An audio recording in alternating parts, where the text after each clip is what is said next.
Exchange rate Pakistan में ये माजी के अंदर बहुत दफ़ा तजर्बात किए गए, बड़ी मैसिवली हम रिडक्शन भी करते रहे एडजस्ट करने के लिए अपनी बरामदात को और एक्सटर्नल इम्बैलेंसेस को। बरामदात ऊपर नहीं जाती हैं, इंपोर्ट को टेम्परेरीली हम कंट्रोल करते हैं, फिर वो बाद में वहीं खड़ी होती हैं। क्या करना चाहिए? मैं तो एक्सपर्ट नहीं हूँ, आप लोग एक्सपर्ट हैं इस चीज़ के। तो देखिए, हमने कभी भी डिवैल्यू इसलिए नहीं किया कि हमारी एक्सपोर्ट्स बढ़े। हम तो डिवैल्यू उस वक्त करते हैं जब एकदम हमारे पास डॉलर खत्म हो जाते हैं।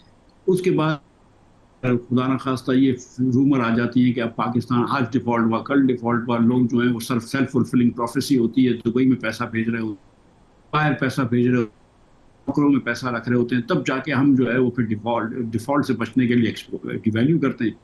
तो 4-5 साल जो है वो आप 8-8% डिवेल्युएशन कम नहीं करते, और फिर एक साथ 40-50% करने, फिर थोड़ी ज्यादा करनी पड़ती है क्योंकि आप डिफॉल्ट का रिस्क हो जाता है तो वो अलग मोमेंटम हो जाता है, तो हमको थोड़ा सा ज्यादा डिफॉल्ट करना पड़ता है।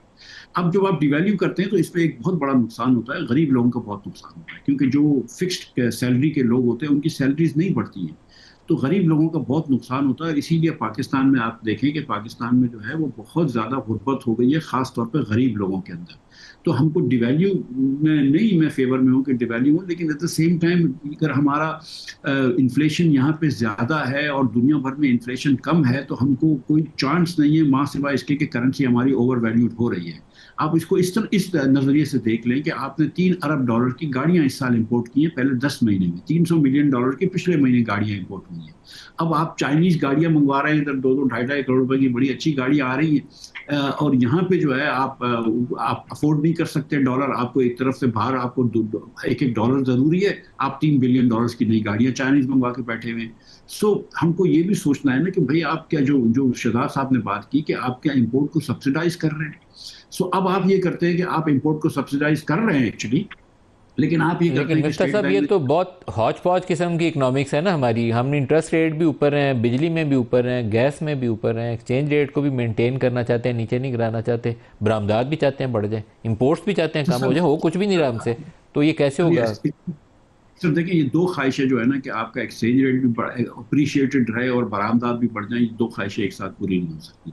और इसके साथ अगर तीसरी ख्वाहिश ये भी डालें कि दरामदात भी कम हो, तो ये बिल्कुल मुमकिन नहीं है, ये हो नहीं सकता, ये मैथमेटिकली पॉसिबल नहीं है।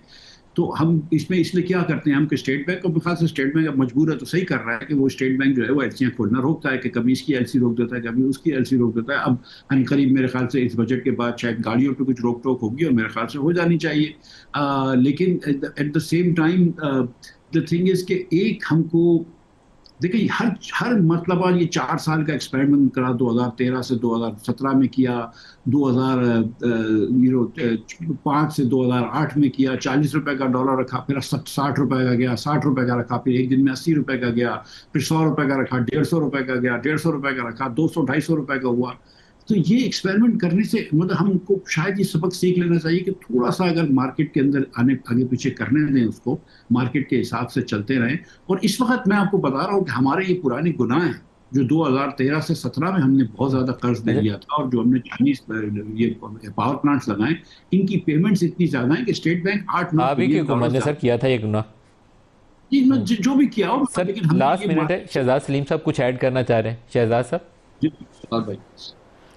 सर मैं तो ये समझता हूँ कि ये जो फिनोमेना है ना, पुरानी बातों में तो अब कुछ नहीं रखा, बेसिक मैथमेटिक्स के ख़िलाफ़ तो हम जा नहीं सकते। दूसरी बात है कि ये जो टैक्सेशन का रिजीम है ना यहाँ पर, इसमें एक चीज़ जो रह गई वो ये विद होल्डिंग टैक्स है। पूरी दुनिया में वैल्यू एडेड इंडस्ट्री सब कॉन्ट्रैक्टिंग पे चलती है। अब यहाँ हर ट्रांजैक्शन पे 4, 5, 6, 7% तो आप टैक्स काट के गवर्नमेंट के खाते में जमा करा देते हैं।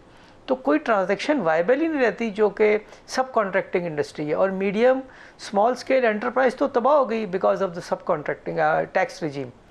तो मैं ये समझता हूँ कि हमें इसको रीथिंक करना पड़ेगा। अगर हमारे पास पैसा नहीं है तो we have to rethink our development budget very seriously. अगर हम ये डेवलपमेंट बजट पे भी खर्च सर करना चाहते हैं, हम डेमोक्रेटिक सर सिस्टम आप में हुकूमत को हमारी मौका यू नो दें। वो शहबाज साहब तो कहते थे ना कि वो कपड़े बेचने को तैयार हैं, वो कपड़े उतार लेंगे, क्योंकि 40% तो वो सैलरीड क्लास को टैक्स करते हैं, कोई 50-60% वो इंडस्ट्रीज़ को, कपड़े बड़े उतर चुके बिजनेसेस को हैं। टैक्स करते हैं। तो अल्लाह पाक रहम करे। वो अब तो सारा पेट्रोलियम डेवलपमेंट लेवी की मद में जो कुछ ये कर रहे हैं, उससे भी अल्लाह ताला रहम ही करे पाकिस्तान